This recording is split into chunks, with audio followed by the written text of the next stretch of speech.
Hello everyone, welcome back to Regulatory by Noor. I am DRX Noor Imamuddin.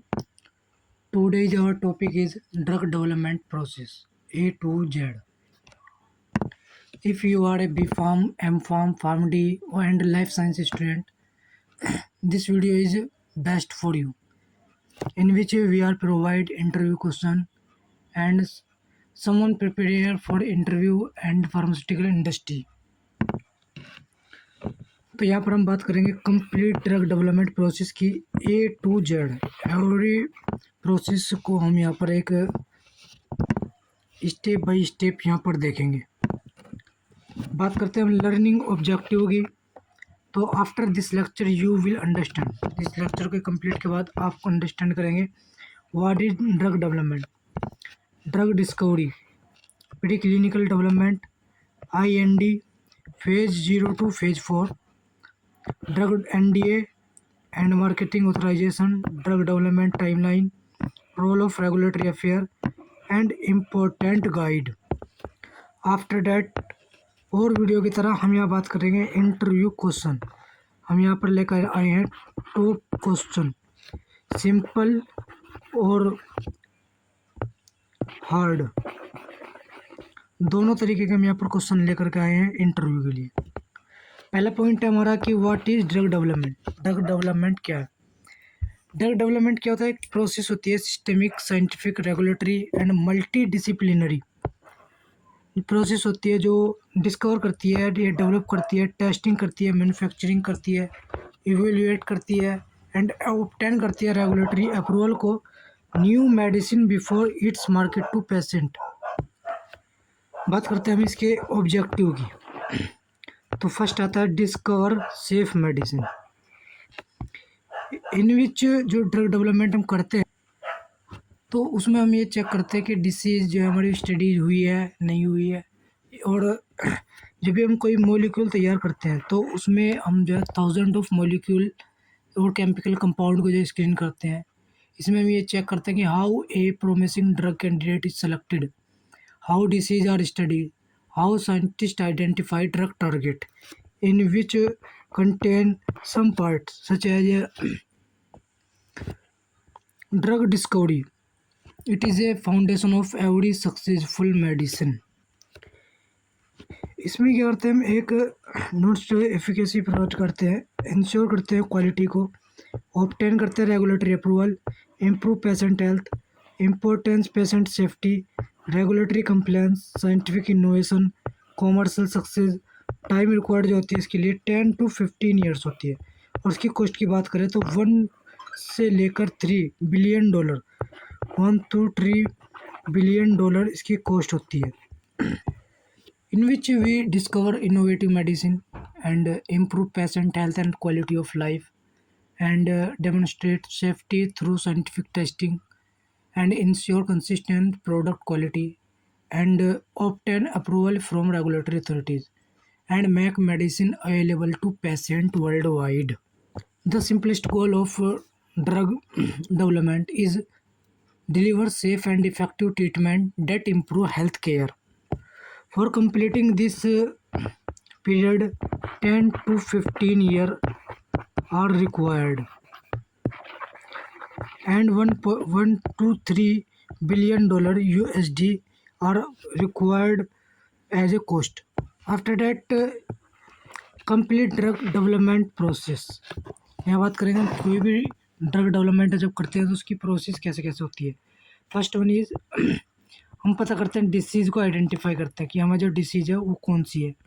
फिर उसका target identification क्या है, उसके टारगेट को वैलिडेट करेंगे, फिर ड्रग को डिस्कवर करेंगे, फिर लीड को आइडेंटिफाई करेंगे, फिर लीड को ऑप्टिमाइज़ करेंगे, फिर प्री क्लिनिकल स्टडीज़ करेंगे।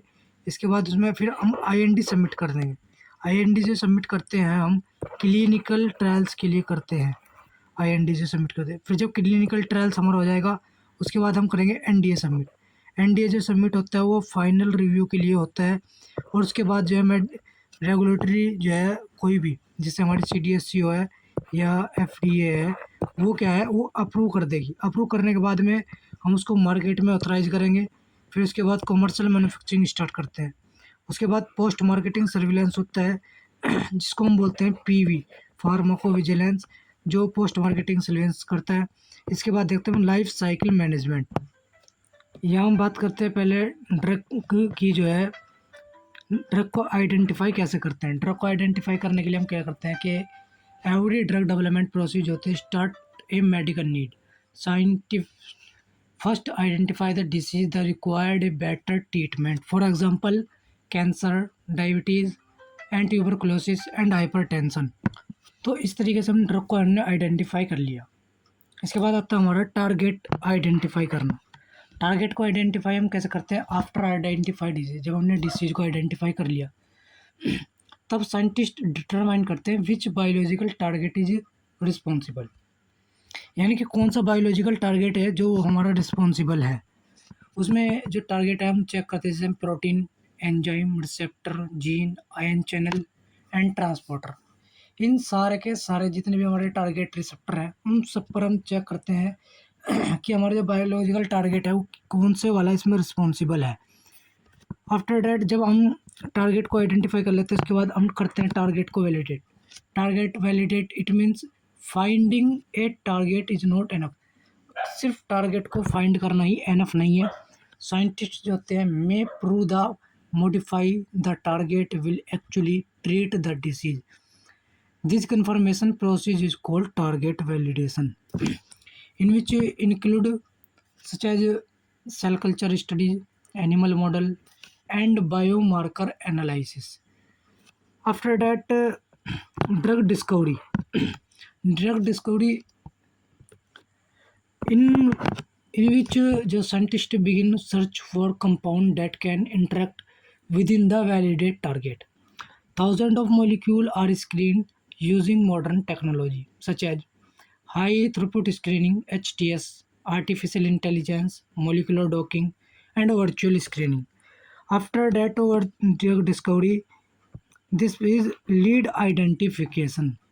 It means the promised compound identified during screening are called lead compound, in which evaluate scientist जो है इसमें इवेल्यूएट जो करते हैं वो करते हैं पोटेंसी कैसी है इसकी, selectivity, solubility, toxicity and stability. और जब हम लीड को आइडेंटिफाई करते हैं तो उसमें हम देखते हैं one of the best compound are selected. जो भी हमारा बेस्ट कंपाउंड होता है उसी को ही हम सेलेक्ट करते हैं लीड आइडेंटिफाई में। इसके बाद नेक्स्ट पार्ट है lead optimise. Lead optimise it means they are chemically modified to improve their properties, in which scientists are optimize potency, safety, pharmacokinetics, stability, selectivity. Same as lead identification. Their goal is drug candidate suitable for further testing. Lead जब भी हम lead को optimise कर रहे होते हैं तो lead optimise में हम देखते हैं कि कोई भी ड्रग कैंडिडेट है वो सूटेबल है कि फर्दर टेस्टिंग के लिए नहीं है। जब हमारा लीड ऑप्टिमाइजेशन हमारा डन हो जाता है उसके बाद हमारा स्टार्ट होता है preclinical study. Preclinical study जो होता है once candidate is selected in enter preclinical development. These studies are conduct in laboratory and animal. जब भी हमारा कोई भी एक मॉलिक्यूल या हमारा एक भी टारगेट मॉलिक्यूल हमने जो लीड कर लिया उसके बाद हम उसे प्री क्लिनिकल के लिए भेजते हैं। और प्री क्लिनिकल जो स्टडीज़ होती है हमारी एनिमल पर करते हैं हम और लैब पर करते हैं। इसका जो ऑब्जेक्टिव होता है वो होता है कि इवेल्यूएट, हम सेफ्टी को इवेल्यूएट करेंगे, determine ADM and identify safe and starting dose of women. और प्री क्लिनिकल स्टडीज़ जो है फॉलो करती है GLP, good laboratory practice, GLP and ICHM3 इनको फॉलो करती है जो भी हम प्री क्लिनिकल स्टडीज़ करते हैं। जब हमारा प्री क्लिनिकल स्टडीज़ हो जाएगा उसके बाद नेक्स्ट पार्ट आता है हमारा IND submission. IND submission it means ये एक एप्लीकेशन होती है, they are before the clinical trials in which contain manufacturing information such as CMC and clinical protocol. Preclinical data जो भी हमने प्री क्लिनिकल अभी हमने किया था उस सारा का सारा वो डाटा इसमें हम ऐड करेंगे। एंड इन्वेस्टिगेटर जो हमारी इन्फॉर्मेशन है और उसका ब्राउचर है वो भी हम यहाँ पर ऐड करेंगे। जब हमारा INDA सबमिट हो जाएगा उसके बाद हमारा नेक्स्ट पोर्ट स्टार्ट होता है क्लिनिकल ट्रायल। जब हम क्लिनिकल ट्रायल्स करते हैं तो clinical trials they are medicine enter human clinical trial. Clinical trial consist of 4-5 phases: phase 0, phase 1, phase 2, phase 3, and after that NDA submission for final approval, such as for market the any medical product, in which include quality data, clinical data, preclinical data, and NDA request permission to market the medicine. After that जब हमारा NDA submit हो जाता है उसके बाद हमारा क्या होता है, अब एप्लीकेबल हम हो जाते हैं ये। तो उसके बाद हमारा होता है रेगुलेटरी रिव्यू। तो रेगुलेटरी जो होती है हमारी, जैसे CDSCO है, FDA है, EMA है, वो अप्रूवल प्रोवाइड कराती है। उसके बाद हम मार्केट में ऑथराइज कराएंगे, फिर हम उसकी कॉमर्शियल मैन्युफैक्चरिंग कराएंगे। फिर जब कॉमर्शियल मैन्युफैक्चरिंग हो जाती है उसके बाद हमारा स्टार्ट होता है वर्क PV, फार्माको विजिलेंस, जो क्या करता है पोस्ट मार्केटिंग सर्विलेंस का काम करता है। After that life cycle management continue new indication, new dosage form, label update, regulatory addition and product renewal. This continuous process is called life cycle management. Now next part 1, drug discovery. Definition की बात करते हैं इसकी। Drug discovery it is a scientific process of identifying and developing a new molecule capable for preventing, diagnosing and treatment disease. In simple word में अगर हम कहें तो ड्रग डिस्कवरी एक प्रोसेस होती है, process of finding a new medicine that can safely and effectively treat a disease. It means it is the first stage of drug development and forms the foundation of entire pharmaceutical industry. इसके objective की बात करें तो इसमें हम identify करते हैं drug target, discover करते हैं एक्टिव कंपाउंड, ऑप्टिमाइज करते हैं lead molecule and select a drug candidate. After that हम कोई भी एक मॉलिक्यूल और हम कैंडिडेट को हम क्या करेंगे, सेलेक्ट कर लेंगे। तो बात करते हैं ड्रग डिस्कवरी की जो इम्पोर्टेंस है। New disease continue on emerge and many disease still have no effective treatment. It support innovation and improve the patient care. इसमें मेजर स्टेप जो होते हैं ड्रग डिस्कवरी के अंदर वे होते हैं हमारे, जैसे डिसीज को आइडेंटिफाई करना, टारगेट को आइडेंटिफाई करना, टारगेट को वैलिडेट करना, हिट आइडेंटिफाई करना, लीड को आइडेंटिफाई करना, लीड को ऑप्टिमाइज करना, after that candidate selection. Each step increase the chance of finding a safe and effective of drug candidate. Firstly हम बात करते हैं ड्रग आइडेंटिफिकेशन की, जैसे हमने भी बताए थे। तो ड्रग आइडेंटिफाई करेंगे, उसके बाद हमने टारगेट को आइडेंटिफाई किया, फिर हमने टारगेट को वैलिडेट किया, हिट आइडेंटिफिकेशन किया, लीड को आइडेंटिफाई किया, लीड को ऑप्टिमाइज किया, फिर हमने जब कोई भी हमने एक कंपाउंड सेलेक्ट कर लिया और हम एक ऐसा कंपाउंड सेलेक्ट करेंगे जो हमारा क्या है, एक इफेक्टिव एंड सेफ होता है ड्रग कैंडिडेट। इसकी ड्यूरेशन की बात करें तो इसमें कंप्लीट 3 to 6 ईयर के समथिंग इसमें टाइम लगता है। टेक्नोलॉजी की बात करें तो high throughput screening, molecular docking, AI and machine learning, virtual screening. जब भी हम ड्रग की डिस्कवरी करते हैं तो उसमें हम करते हैं HTS। ये HTS जो होता है एक तरीके की कंप्यूटर सॉफ्टवेयर होता है जिसमें हम किसी भी टारगेट पर हम अपनी जो टारगेट ड्रग हम लेकर के आ रहे हैं उसको ऐड करके देखते हैं कि वो क्या इफेक्ट शो कर रही है। और इसी तरीके मोलिकुलर डॉकिंग भी एक सॉफ्टवेयर होता है। AI एंड मशीन लर्निंग और वर्चुअल स्क्रीनिंग भी सेम इसी तरीके से वर्क करता है। इन तीनों के बारे में जो है जो हमारा HTS है और मोलिकुलर डॉकिंग है, AI and machine learning and virtual screening, इन चारों के बारे में हम नेक्स्ट वीडियो में इसके बारे में बात करेंगे। तो हमने यहाँ पे बात पिछली अभी हमने लास्ट स्लाइड में बात की थी कि स्टेज ऑफ ड्रग डिस्कवरी की हमने बात की थी, जिसमें क्या करते हैं हम एक डिसीज़ को आइडेंटिफाई कर रहे थे, टारगेट को आइडेंटिफाई किया, टारगेट को वैलिडेट किया, लीड हिट किया हमने आइडेंटिफिकेशन, हमने लीड किया आइडेंटिफिकेशन, लीड को ऑप्टिमाइज़ किया और candidate drug selection. Candidate drug selection जब हम कर लेंगे तो उसको ही हम उस पर ही वर्क करेंगे, सारा का सारा जो होगा जो हमने कैंडिडेट ड्रग सिलेक्शन है उस पर ही वर्क करने वाले हैं। First part lead optimization. Lead optimization it is the process of improving a lead. एक प्रोसेस है जो लीड को इम्प्रूव करती है। Lead of compound to increase its potency, selectivity, safe and pharmacokinetic properties before entering pre clinical studies या pre clinical testing. जब भी हम कोई भी मेडिसिन है उसको हम प्री क्लिनिकल टेस्टिंग के लिए भेजते हैं तो उससे पहले हम एक लीड को ऑप्टिमाइज़ करते हैं, जिसमें हम चेक करते हैं कि कोई भी हमारा जो मॉलिक्यूल है वो सेलेक्टिव जो हमने किया वो सेफ़ है और वो फार्माकोकाइनेटिक प्रॉपर्टीज़ को फॉलो करता है या नहीं करता। इसके पैरामीटर की बात करते हैं, हमने उसमें पोटेंसी चेक की, सेलेक्टिविटी चेक की, उसकी सोल्यूबिलिटी क्या है, इसकी स्टेबिलिटी चेक की, उसकी टॉक्सिसिटी चेक की, उसकी एडीएमई चेक की। एडीएमई को ही हम फार्माकोकाइनेटिक बोलते हैं। ये सारी चीज़ जब हम चेक कर लेंगे उसके बाद हमारा नेक्स्ट पार्ट आता है preclinical development. It means a development before the clinical trials, preclinical studies. First point होता है इसका preclinical studies in which we are study. Preclinical studies जो होती है लेबोरेटरी एंड एनिमल स्टडीज़ होती है। जब हमारी प्री क्लिनिकल स्टडीज़ हम करते हैं वो करते हैं लेबोरेटरी पर और एनिमल स्टडीज़ करते हैं। And they are conduct before human clinical trials to evaluate safety, pharmacological activity and toxicological of drug candidate.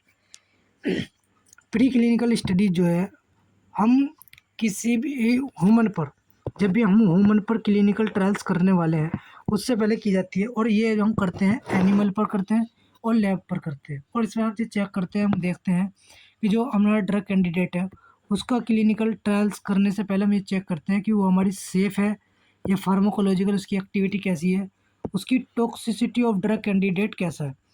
तो हमारा टॉक्सिसिटी ऑफ ड्रग कैंडिडेट है ये भी हमने पता कर लिया।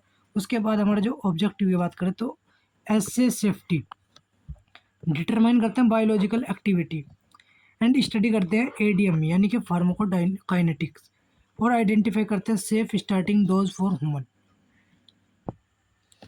आफ्टर डेट बात करते हैं हम गाइडलाइन की। जो भी हम गाइडलाइन इसमें यूज़ करने वाले हैं वो है GLP, good laboratory practice, and OECD and ICH-M3। तीनों के तीनों को भी हम इसमें जो हमारी नेक्स्ट वीडियो होगी उसमें हम कवर करेंगे, क्योंकि ये तीनों ही अकेले समथिंग 1 आवर्स का वक्त लेंगे। तो इन तीनों को जो हमें गाइडलाइन है GLP है, OECD है एंड ICH-M3। और इस ICH-M3 यानी कि इसकी जो जितनी भी गाइडलाइन है ICH की 1 to 10 उसको हम सारे को एक नेक्स्ट वीडियो में कवर करने वाले हैं। After that types of pre clinical studies की बात कर लेते हैं। तो ये दो तरीके की होती है, इन विट्रो स्टडीज़ और in vivo studies. In vitro studies हम करते हैं कि सेल कल्चर पे हम उसको आइडेंटिफाई करते हैं, टिश्यूज पर हम इसको स्टडीज़ करते हैं एंड एंजाइम एस्से पर भी हम उसको स्टडीज़ करते हैं। बात करते हैं इन विवो स्टडीज़ जिसका सेकंड पार्ट है, उसमें बात करते हैं हम एनिमल मॉडल्स पर। जब भी हम कोई भी स्टडीज़ करते हैं हम क्लिनिकल प्री क्लिनिकल जो ट्रायल्स कर रहे हैं उसको हम जो करते हैं एनिमल मॉडल पर करते हैं और उसकी फार्माकोलॉजिकल एक्टिविटी चेक करते हैं और उसकी टॉक्सिकोलॉजिकल एक्टिविटी चेक करते हैं कि जो हम कोई भी हमारा टारगेट मॉलिक्यूल है उसकी जो है वो फार्माकोलॉजिकल एक्टिविटी कैसी है एंड उसकी फार्माकोलॉजिकल एक्टिविटी कैसी है। After that toxicological study, they are very important point for the every molecule because in which studies acute toxicity। it means कोई भी हमारे टारगेट मॉलिक्यूल है, टारगेट ड्रग है, जब भी हम उसको चेक करते हैं तो उसमें देखते हैं कि हमारी जो टॉक्सिसिटी है वो एक्यूट है कि नहीं है एंड सब क्यूट टॉक्सिसिटी इसमें चेक करते हैं। जो हमारी टॉक्सिसिटी है वो क्रोनिक है कैसी है, वो जीनोटॉक्सिसिटी उसमें जीन पर कोई टॉक्सिसिटी का इफेक्ट हो रहा है नहीं, carcinogenicity and reproductive toxicity, local tolerance. तो इससे जो टॉक्सिकोलॉजिकल स्टडीज़ होती है इसमें हम ये चेक करते हैं कि जो हम स्टडीज़ कर रहे हैं उसके जो टॉक्सिकोलॉजी का मतलब होता है पॉइज़न, उसका जो पॉइज़न इफ़ेक्ट है वो हमारा एक्यूट कैसा है, क्रोनिक पर कैसा कर रहा है, जीन पर कैसा इफेक्ट शो कर रहा है, रिप्रोडक्टिव पर कैसा इफेक्ट शो कर रहा है। ये सब करने के लिए हम टॉक्सिकोलॉजिकल स्टडीज़ करते हैं। After that part 3 it means IND। जब हमारा प्री क्लिनिकल स्टडीज जो है डन हो जाएगा, आफ्टर डेट जब हम प्री क्लिनिकल स्टडीज को 100% कंप्लीट कर लेते हैं, तब इसके बाद नेक्स्ट पार्ट आता है part 3 IND, investigational new drug.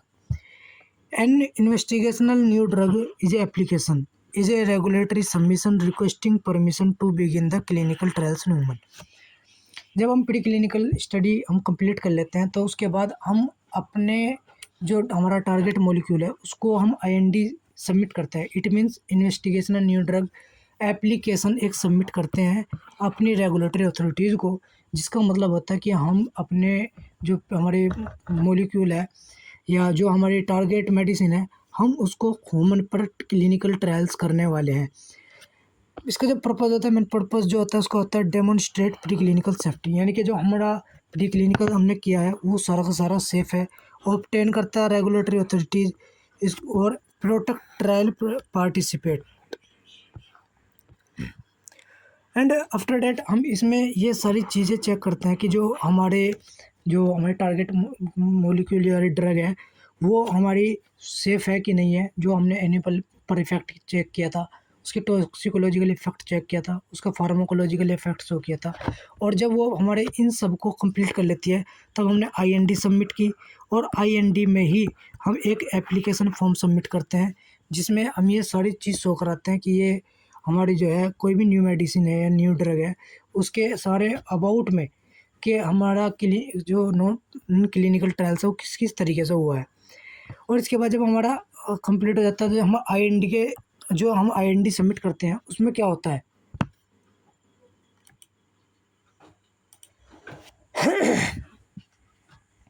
Information है।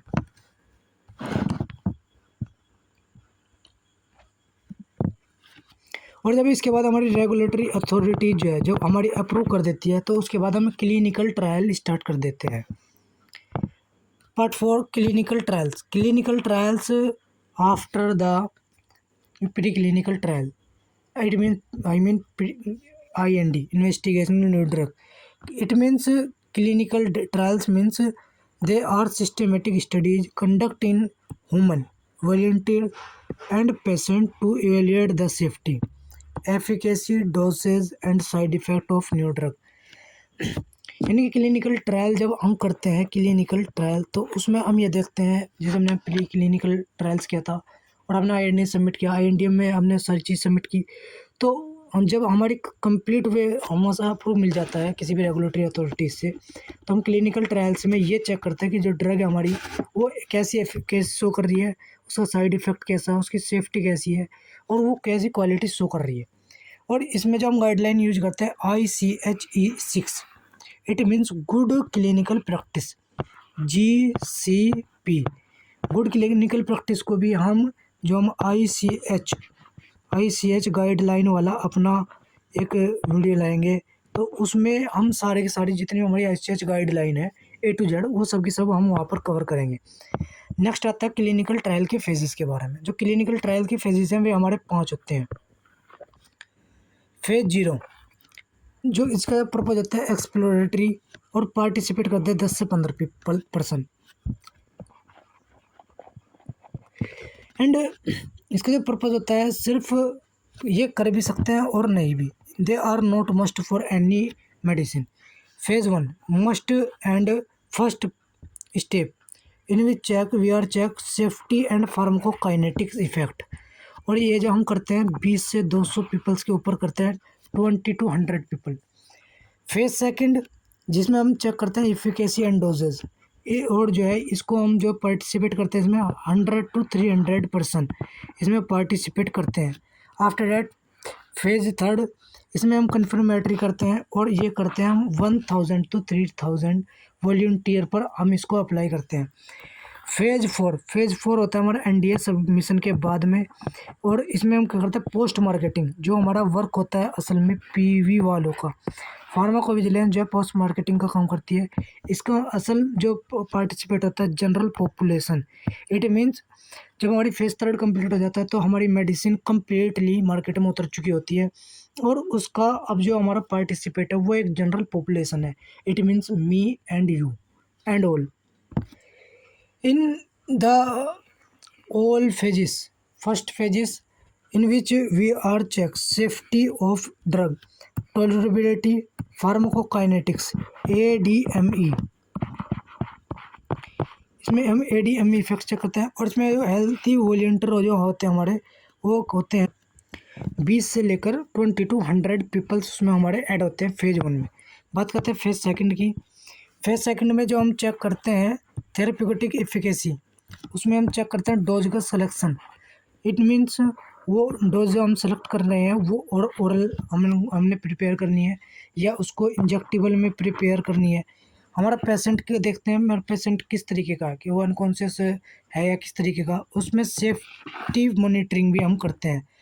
After that, phase 3, in which large patient population. Phase 3, large patient population, 1,000 to 3,000 people or volunteer are used, in which confirm efficacy and compare with the standard therapy and collect safety data.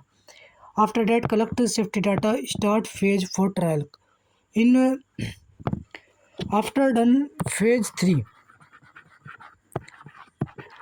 in which we are forward the medicine to the market, and after that start a new part. This is very important part for every product. It means phase 4 post marketing surveillance. Post marketing surveillance में हम check करते हैं कि long term safety कैसी है उसकी, ADR and pharmacovigilance, PV. They are visualize the long-term safety, ADR and ETC. After that, next part is NDA, New Drug Application. New Drug Application, it is a comprehensive regulatory submission requesting approval to market a new drug after successful clinical trial. जब भी हमारा कोई clinical trials जो है successful हो जाता है तो उसके बाद हम एक NDA सबमिट करते हैं किसी भी न्यू ड्रग में के लिए। उसका जो पर्पज़ होता है वो होता है demonstrate safety and efficacy and quality and obtain marketing approval. After the complete NDA, जब हम एक NDA सबमिट करते हैं न्यू ड्रग एप्लीकेशन सबमिट होने के बाद, जब हमारी कोई भी रेगुलेटरी अथॉरिटीज़ है उसको अप्रूव कर देती है तो हम उसको जो है मार्केट में एंटर करा देते हैं। And after that in which contain NDA जो है इनमें कंटेन होता है module first, module second, module third, module fourth and module fifth. And NDA जो हमने कंटेंट्स हमने पढ़ लिए मॉड्यूल M25, M12, M5 जो मॉड्यूल है वो हम पढ़ेंगे डोजियर प्रिपरेशन के अंदर। Next part is marketing authorization, part 6 marketing authorization. Marketing authorization, it is the officially approval granted by the regulatory authorities, allowing a pharmaceutical company to manufacture, distribute and sell a medicinal product in a specific country or region. इनका कहने का मतलब यह है कि हम किसी भी जो हमारी रेगुलेटरी अथॉरिटीज़ होती है वो हमारी जो है अलाउ कर देती है मार्केट करने के लिए किसी भी मेडिसिन को, जिसमें रिक्वायर्ड होती है positive and benefit risk assessment, GMP compliance. It is very necessary for every product, quality document, clinical evidence and labelling approval. After that role of regulatory authorities, regulatory affair in the drug discovery. The regulatory affairs are play an important role such as regulatory strategy and scientific advice, IND preparation, clinical trial application, NDA preparation, agency communication, labeling review, life cycle management, variation and renewal of any product. जो हम भी जो regulatory authorities होती है वो भी हम जब किसी भी न्यू ड्रग एप्लीकेशन कोई भी हम नया ड्रग मॉलिक्यूल यूज करते हैं तो उसकी हमने प्रिपरेशन कैसे की, हमने उसको जो है उसके डोजियर से लेकर उसको सबमिशन, अथॉरिटीज़, उसकी क्वालिटी, एफिकेसी तक सारा प्ले जो रोल करती है वो करती है रेगुलेटरी अफेयर। आफ्टर डैट वे हम बात करते हैं ड्रग डेवलपमेंट के टाइम लाइन के बारे में। They are very important part. Drug discovery process में जो हमारा लगता है 3 to 6 ईयर के समथिंग ड्यूरेशन लगती है। जब हम प्री क्लिनिकल करते हैं तो उसमें 1 to 2 ईयर के समथिंग टाइम यूज़ होता है। जब हम INDA का रिव्यू के लिए हम किसी भी मान लेते हैं रेगुलेटरी अथॉरिटीज़ को जब हम भेजते हैं तो समथिंग 30 डेज़ वो यूज़ करते हैं वो किसी भी IND को विजुलाइज करने के लिए, रिव्यू करने के लिए। क्लिनिकल ट्रायल्स में जो 6 to 7 ईयर के समथिंग समय लगता है and NDA review 6 to 10 month के समथिंग टाइम लगता है and marketing authorize after approval होता है। यानी कि कहने का मतलब ये जब भी हम कोई ड्रग डेवलपमेंट करते हैं उसमें समथिंग हमारा 10 to 15 ईयर का टाइम लगता है। 10 to 15 ईयर्स का टाइम लगता है किसी भी ड्रग को मॉलिक्यूल से लेकर प्रोडक्ट और मार्केट तक आने में 10 to 15 ईयर के समथिंग टाइम लगता है। नेक्स्ट हमारा पॉइंट टू रिमेंबर, इनके हमने जितना भी अब तक पढ़ा उसको हम एक बार रिमेंबर करके देखते हैं। Drug development is a long multi disciplinary process होती है। ड्रग डेवलपमेंट है एक लंबी प्रोसेस होती है। ड्रग डिस्कवरी जो है वो आइडेंटिफाई करती है, प्रोमिस करती है कैंडिडेट को, यानी सेलेक्टिव कैंडिडेट लेकर के आती है and pre clinical studies establish in initial safety. जो प्री क्लिनिकल स्टडीज़ है उसमें हम इनिशियल सेफ्टी को चेक करते हैं and after that IND approval is required before human trial. किसी भी हम जो न्यू मेडिसिन है हमारी उसको जो है ह्यूमन पर ट्रायल करने से पहले हम IND सबमिशन करते हैं और IND के अप्रूवल के बाद ही हम उसको क्लिनिकल ट्रायल्स के लिए लेके जाते हैं। हमने बात की थी IND के जो अप्रूवल हम IND को जो सबमिट करते हैं उसमें हम यूज करते हैं जो हमने प्री क्लिनिकल डाटा यूज किया, फार्माकोलॉजिकल एक्टिविटी, उसकी टॉक्सिकोलॉजिकल एक्टिविटी, हम ये सारी चेक करते हैं। इसके बाद आता है क्लिनिकल ट्रायल्स। क्लिनिकल ट्रायल जो है after the IND submission they are provide safety and efficacy to women, यानी कि किसी भी वुमन को सेफ्टी और एफिकेसी जो इवेलुएट करता है वो करता है क्लिनिकल ट्रायल। इसके बाद करता है NDA, they are request permission to market the drug. NDA जो होता है हमारा वो किसी भी ड्रग को मार्केट तक एंट्री करने में हेल्प करता है। After that market authorization allow commercial scale, जो हम उसको कॉमर्शियल स्केल पर कैसे मैन्युफैक्चर करना है, जब हमारा NDA सबमिट हो जाता है उसकी और वहाँ से अथॉरिटीज़ जो है अलाउ कर देती है, उसके बाद हम मार्केट को ऑथराइज करते हैं। इसके बाद आता है next part regulatory affair support every stage of product life cycle and after that interview question ask to yourself. हम हर वीडियो की तरह एक लास्ट में जो है एक इंटरव्यू क्वेश्चन लेकर के आते हैं, सिंपल और कॉम्प्लेक्स क्वेश्चन लेकर के आते हैं। Please ask to yourself the all question and give answer to yourself. First, what is drug development? According to you what is drug development? And explain complete drug development process. जो हमने complete videos के अंदर हमने या PPT के हमने drug development की जो प्रोसेस पढ़ी है वो हमारी उसको कैसे कैसे हमने डेवलपमेंट किया वो सारी प्रोसेस। इसके बाद आता है drug discovery. What is pre clinical studies? IND, what is IND and why use IND? After that purpose of clinical trial. Clinical trials का क्या पर्पज़ है? Phases of clinical trial, clinical trials के कितने phases हैं उसको हम देखेंगे। NDA, why need NDA in for regulatory authorities and marketing authorization and role of regulatory affair in drug development. हम इसमें ने ये सारी चीज़ें चेक करने के बाद में हम इन सारे क्वेश्चनों का आंसर करेंगे। Ask to yourself please everyone. After that complex question. Next is complex question in which difference between IND और NDA में क्या डिफरेंस है? Difference between NDA and ANDA, उसके बीच में क्या डिफरेंस है?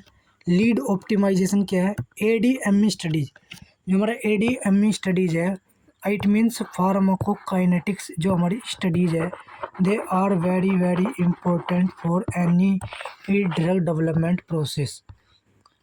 What is ICH E6? ICH जितनी भी ICH से जुड़ी हमारी गाइडलाइन है ICH से वो हम एक कंप्लीट वीडियो के अंदर ऐड करेंगे ICH की टोटल गाइडलाइन के अबाउट में।